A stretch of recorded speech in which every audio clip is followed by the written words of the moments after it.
İmanın həqiqəti 1. İmanın mahiyyəti. İman sadəcə beyindəki informasiya, yəni elm deyildir. Akademik yanaşma göstərir ki, imanın formalaşması üçün iki təməl sütun lazımdır. Elm, yəni yəqinlik, iltizam, qəlbi bağlılıq. Problem: əgər iman yalnız elm olsaydı, Allahın varlığını bilən iblis və ya ayədə Nəml 14-də qeyd olunan yəqinlikləri olduğu halda inkar edənlər mömin sayılmalıydı. Deməli, iman bərabərdir, elm üstəgəl iltizamdır. 2.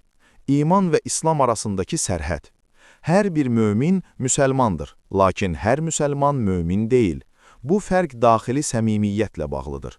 Səhih rəvayət. İmam Sadiq əleyhissalam buyurdu: İman İslamı əhatə edir, lakin İslam imanı əhatə etmir. İman qəlbdə qərar tutandır. İslam isə zahiri hökmlərin icra olunduğu təslimiyyətdir. Mənbə: Əl-Kafi, cild 2, səhifə 26. 3. İmanın təşkiki mahiyyəti. İman statik bir anlayış deyil. O, həm elmin, həm də iltizamın gücünə görə artıb azala bilir. Bu, həm Quran ayələri, həm də mütəvatirə yaxın rəvayətlərlə sabitdir. 10 pilləli nərdivan. İmam Sadiq əleyhissalam imanı 10 dərəcəli nərdivana bənzədir və möminləri bir-birinə qarşı tolerant olmağa çağırır. Səndən aşağı pillədə olanı yıxma ki, səndən yuxarıda olanda səni yıxar.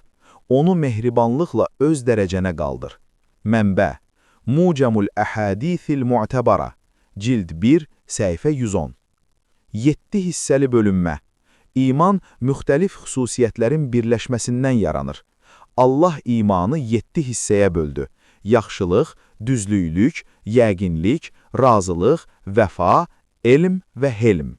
Mənbə: Cəmi'u Əhədithi Şia, cild 1, səhifə 226. Xülasə: İman, insanın dərk etdiyi həqiqətə qəlbən boyun əyməsi və bu boyun əymənin dərəcəsinə görə kamillik pillələrində ucalmasıdır.